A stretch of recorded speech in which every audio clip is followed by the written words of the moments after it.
Selamat berjumpa lagi sahabat muslim. Kita sudah berada di Ngobrol Podcast, yaitu ngobrol bareng ulama. Dan alhamdulillah kita sudah kedatangan tamu kita yang kita tunggu-tunggu, yaitu Profesor Muhammad Baharun. Gitu Pak Prof ya? Betul, Iya betul. siap, takutnya mas lama atau kalau salah ntar repot nanti. Enggak, benar sekali. Iya. Aktivitas hari-hari apa Prof? Kira-kira Prof? Hari-hari mengajar sebagai dosen Iya, dan iya. berdakwah. Apa masih aktif di apa universitas atau apa ngajar atau gimana? Tidak di beberapa tempat saya. Oh iya Dulu, siap dulu siap. saya mantan di rektor di Universitas Nasional Bandung. Iya iya iya iya.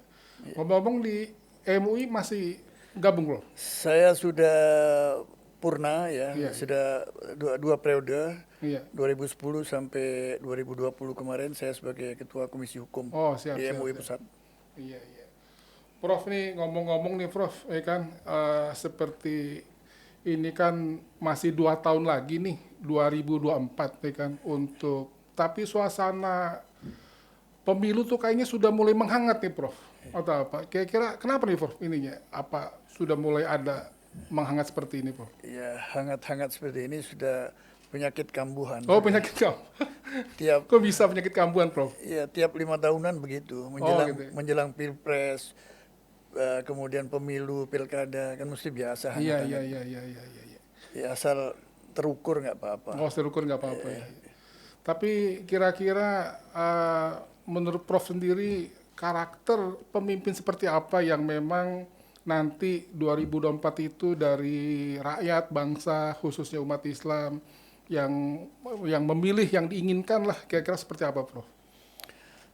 Secara simpel, mungkin satu kata Oh ya, iya, ya tanggung jawab gitu. tanggung jawab Prof ya. Ya, Siap kita siap. kita perlu pemimpin nasional yang bertanggung jawab. Bertanggung jawab. Ya, itu secara simpel begitu. Baik baik baik. Nanti ada kriterianya tentunya gitu, Iya iya. yang secara komprehensif yang bisa dijelaskan. Iya iya. Kalau boleh tahu Prof di yang apa selain tanggung jawab apa Prof? Dijelaskan rinci Prof. Iya, ini paling pokok, ini paling mendasar Iya ya. siap siap. Karena kalau kita boleh mengutip hadis Nabi besar Muhammad SAW, Allahumma shalli alaihi. kullukum ra'in wa kullu ra'in mas'uliyatun an ra'iyati. Iya iya iya. Setiap kamu bisa jadi pemimpin. Jadi pada dasarnya setiap manusia Indonesia ini bisa jadi pemimpin nasional. Iya siap Tapi siap. apakah mas'ulun an Iya, ra'iyati, apakah bertanggung jawab atas Iya iya. masyarakat yang Iya, iya, dipimpinnya? iya, Itu iya. tidak semua orang bisa Oh gitu. bertanggung jawab itu.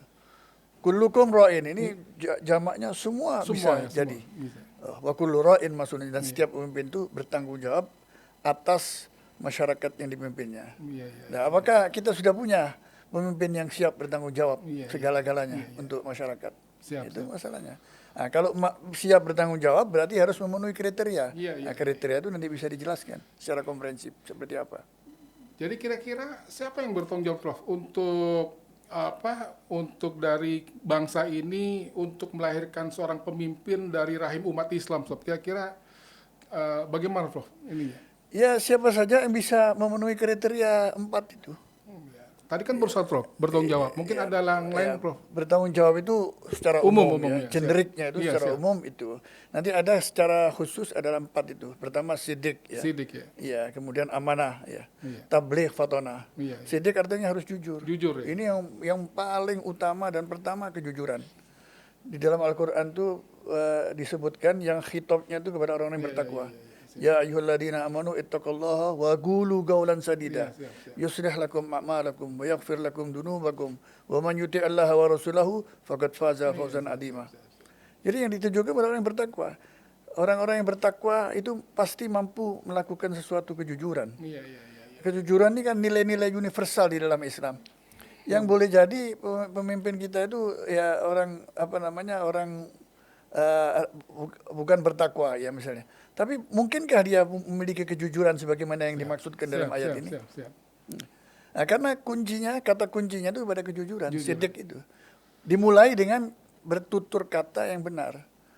Yaghfir lakum dunubakum, baru Allah mengampuni dosa-dosa kamu.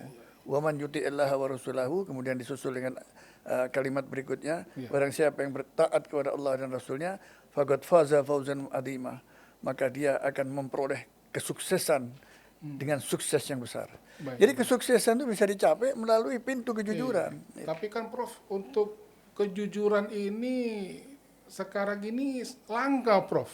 Sangat susah sekali Prof untuk jujur ini Prof. Ada pernah kita dengar jujur itu hebat ya kan.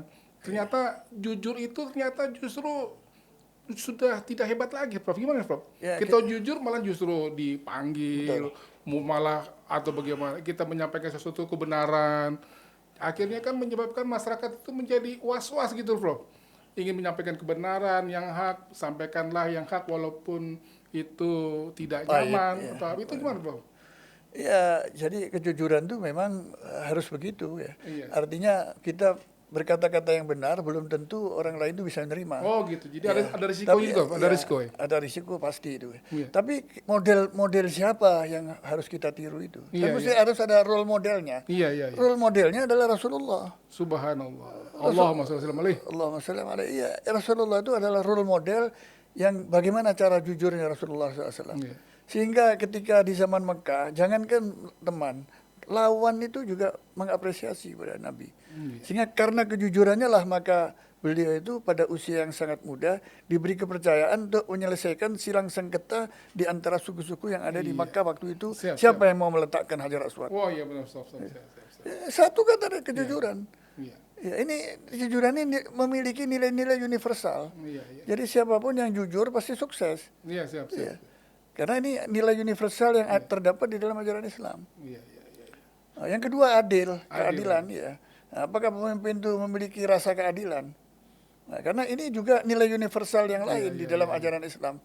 Nah, kalau sudah dua entitas ini bisa dilaksanakan oleh seorang pemimpin jujur dan adil, insya Allah bangsa ini jika dipimpin oleh dua orang yang memiliki dua kriteria tadi, sukses besar yang akan dicapai. Fauzan adima, sukses besar yang akan dicapai berdasarkan ayat tadi yang saya bacakan. Baik. Prof kan tadi sudah menyinggung tentang kejujuran dan tadi ada contohnya dan keadilan, ya kan? Dan kembali lagi keadilan juga sama, Prof. Itu barang langka juga tuh, Prof. Ya kan? Itu bagaimana tuh? Sekarang ini intinya sudah adil, tapi keadilan itu yang susah gitu, Prof. Ya harus ditegakkan. Tegakkan. Caranya gimana, Prof? Walaupun langit runtuh. Iya. Memang ini besar risikonya. Tadi Bapak nyebut risiko. Iya. Walaupun langit runtuh, keadilan harus ditegakkan. Oh iya, siap. Ya, kan ada ada gium seperti itu di dalam dunia hukum. Walaupun langit runtuh, harus ditegakkan keadilan itu. Iya. Nah, ini menjadi kriteria pokok dari pemimpin. Karena pemimpin itu yang dilihat oleh masyarakatnya. Kalau dia tidak adil, maka masyarakat bagaimana bisa berlaku adil? Bisa mendapatkan rasa keadilan itu. Jadi mesti dicontohkan dulu oleh pemimpin, Prof. Dicontohkan oleh pemimpinnya. Kalau nggak salah itu di zaman Rasulullah itu masalah keadilan, seandainya Fatimah anakku sendiri yang mencuri aku potong, itu gimana, Prof? Itu perumpamaan. Gimana? Kalau putri Nabi ya nggak mungkin melakukan itu. Tapi Nabi menegaskan bahwa keadilan itu harus ditegakkan kepada orang dekat sekalipun. Oh gitu ya. Karena itu mendekati ketakwaan. Dalam Al-Quran disebutkan keadilan itu harus ditegakkan kepada orang yang terdekat kepadamu sekalipun. Ini mendekati ketakwaan. Iya, ini jangankan mendekat ya. Iya. Nah, jadi itu kalau sudah bisa ada kemampuan dari calon pemimpin untuk menegakkan keadilan dengan kejujurannya, insya Allah bangsa ini akan terlepas dari segala macam cobaan yang ada selama ini. Gitu. Siap. Jujur, adil. Terus yang ketiga, Prof. Nah, terakhir tuh. Tadi ada 4 ya, sudah tentang kejujuran yang berkaitan dengan keadilan itu. Orang yang jujur pasti adil. Iya. Kemudian amanah. Amanah. Ya, karena diberikan amanah oleh rakyat harus pegang amanah itu. Iya. Karena amanah, ya ini tiga halnya. Ada hubungannya nih. Iman, aman, amanah. Jadi satu akar kata dalam bahasa Arab. Oh iya, siap. Jadi orang yang beriman pasti memegang amanah. Amanah ya. Tidak beriman orang yang tidak memegang amanah itu. Iya. Orang yang memegang amanah pasti mampu memberikan rasa aman kepada orang lain. Iya, jadi kalau sudah pemimpin amanah, ya, Amin. orang beriman amanah, pasti akan melahirkan suatu rasa aman kepada orang lain. Iya. Ya, kita semua tahu keamanan itu bukan segalanya, tapi kita kehilangan rasa aman, kita akan kehilangan segala-galanya. Iya. Jadi iman, amanah, aman. Iya. Satu lagi boleh Prof, tambahin Prof. Imun kali Prof ya? Nah, kalau sekarang Kalau zaman sekarang kan mungkin dalam, imun ada dalam imun. dalam konteks profitnya sekarang ya Iya. ditambah lagi imunnya boleh Imun masuk. ya, Bisa, subhanallah. Iya, bisa, iya, bisa. iya. Ya itu, jadi amanah, kemudian apa namanya, tabligh ya. Tabligh. Harus pemimpin itu harus memiliki komunikasi yang baik. Iya, iya, iya. Iya. Jadi komunikasi politik istilahnya Iya, yang siap, baik. Jangan berkata kasar, harus hati-hati mengucapkan kata-kata, apalagi apa namanya ngomong-ngomong yang jorok-jorok, Siap, siap, yang siap. Sumpah serapah dan lain nggak boleh itu. Nggak boleh Prof. Untuk pemimpin nggak boleh itu. Iya, iya, iya. Harus punya gaya komunikasi yang menyegarkan dan menyejukkan. Iya, iya, iya. Nah, itu insya Allah kita punya banyak memiliki pemimpin-pemimpin yang komunikasinya itu baik Iya, iya, iya. dengan masyarakat luas. Iya. Nah, dengan terakhir itu apa namanya tadi itu fatona Fatona, harus cerdas. cerdas. Pemimpin nggak boleh bodoh. Nggak boleh bodoh ya. Ya, harus cerdas.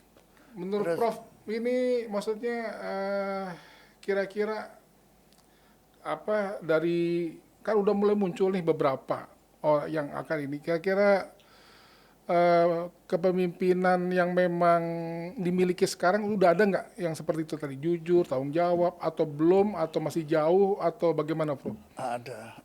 Insya Allah ada Prof. Ya, insya Allah ada. Kita jangan jadi pesimis ya. Iya, Kita harus tetap optimis bahwa kita ini memiliki banyak kader-kader calon pemimpin Amin, nasional amin, ke depan amin, ini. amin, amin.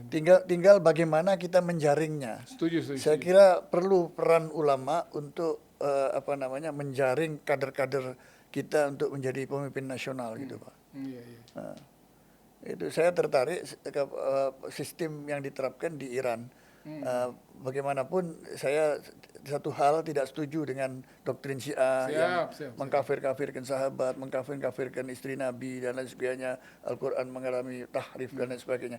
Tapi ketika dia menyiapkan pemimpin untuk pemerintahan di Iran sampai sekarang ini itu melalui apa namanya saringan ulama yang ada di sana. Ulama ya. Ulama. Itu wilayatul faqih yang ada di sana itu. Berarti memang nggak salah kalau misalkan nih misalkan ada para ulama berkumpul untuk menyatakan sikap atau pendapat untuk mendukung daripada salah satu daripada kader daripada umat Islam itu sendiri, itu nggak salah Prof? Atau Nggak gimana? salah, bagus, asal sepakat. Sepakat ya? Iya. Untuk gitu. Asal sepakat kita bisa, dengan mudah kita bisa menyiapkan itu.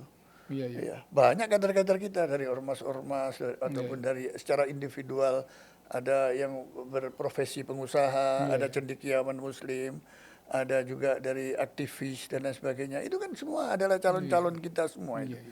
Yang perlu ada dukungan dari ulama. Biarkan ulama-ulama yang senior mencarikan hujah-hujahnya, fatwanya. Yang muda-muda ulama-ulama milenial ini kan yang paling tahu di lapangan, yang bisa merekomendasikan untuk siapa yang akan jadi nanti. Iya. Apakah seorang atau beberapa orang yang dicalonkan itu terserah nanti. Ijtima ulamanya itu. Siap. Kan nih banyak nih Prof yang dari umat Islam juga nih Prof, kalau yang berkembang yang mulai akan maju di 2024 nih, ada Anies, ada Sandi, ada mungkin Prabowo juga akan maju, ada Ganjar, itu kan notabene dari Islam, ya kan, atau bagaimana? Intinya ada nggak yang memang menurut Prof ini yang kriteria yang mendekati daripada yang Prof, atau bagaimana Prof?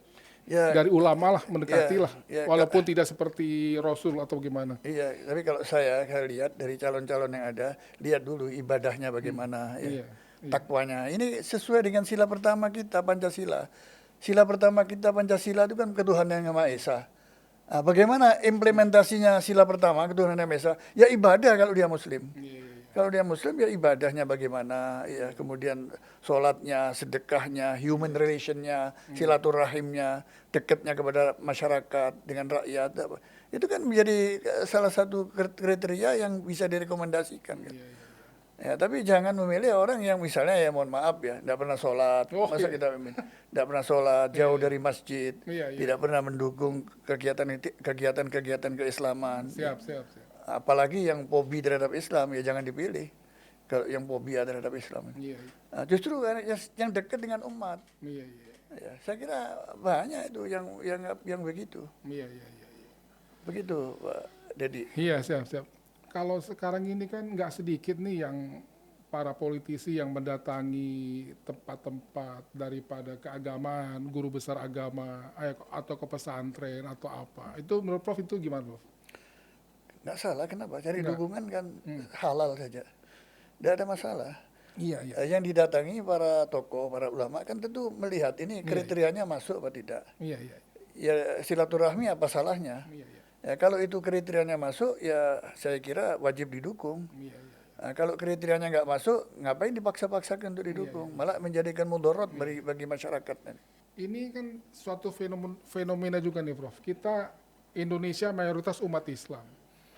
Tapi justru partai-partai yang berbasis Islam itu sendiri suaranya itu kurang, Prof. Ya kan? Itu Prof gimana tuh? Ya nggak masalah, karena pemilih itu kan langsung secara individu kan masyarakat, anggota gitu. masyarakat. Iya, iya. Itu lembaganya saja itu, partai itu kan institusinya. Nah, tapi kan pemilih itu langsung yang tahu di kotak suara itu kan hanya secara individu. Iya. Ya boleh saja partai itu mengklaim mendukung dan tidak mendukung. Tapi kalau misalnya konstituennya itu memilih apa yang disukai, nggak ada masalah. Iya. Dan juga kadang-kadang kan dari ulama, dari habaib mengajak untuk memilih yang partai Islam, yang apa segala macam.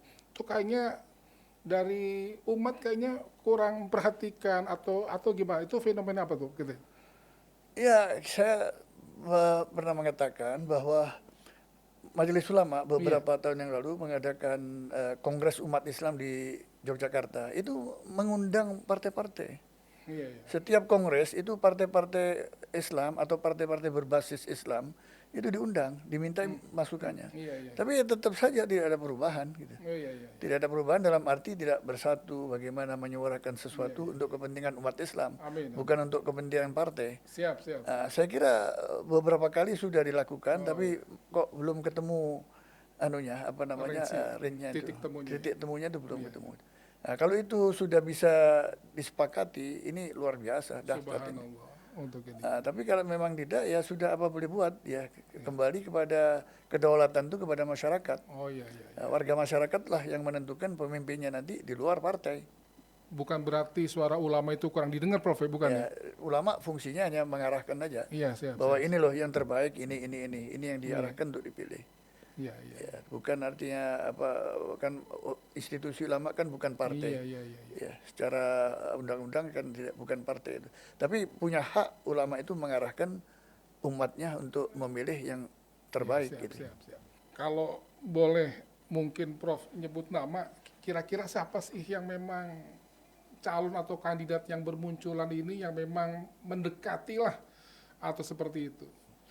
Yang sesuai dengan keinginan umat Islam dari rakyat dan bangsa kita untuk perubahan gitu, Prof, di 2004 ini. Kira-kira kansnya gitu loh. Iya, saya ada beberapa nama, tapi belum berani saya nyatakan. Oh, siap. Karena saya manusia selama hidup kan bisa berubah. Iya. Kalau pengamat kan boleh, Prof, bukan ketua umum partai, Prof. Iya, tapi ada di hati ini, ini orangnya baik, takwa, kemudian punya modal, simpatik, bahkan ganteng, tutur katanya manis, baik, human relation-nya bagus. Coba agak pelan, Prof. Pertama ganteng, Prof. Ya. Tutur katanya baik. Ya itu ganteng nggak mutlak. Oh, mutlak. Nggak mutlak. Tapi kalau bisa yang ganteng. Terus masih muda. Ya kita masih muda itu mutlak gitu. Iya. Tapi kalau ganteng itu relatif itu. Ya. Kalau bisa pemimpin yang sudah mandiri, Prof. Iya, supaya artinya tidak ngerepoti kekayaan negara. Oh, subhanallah. Problem kita nih problem korupsi kan, masih terus menggerogoti negara. Dari tahun ke tahun, dari periode-periode. Sudahlah, jangan milih orang yang pas-pasan. Nanti akhirnya tapi jabatannya. Dari Prof sendiri kayaknya tuh kriteria tadi mendekati daripada muda, ganteng, pinter, dan memang seorang pengusaha. Apa itu Sandiaga Uno, Prof?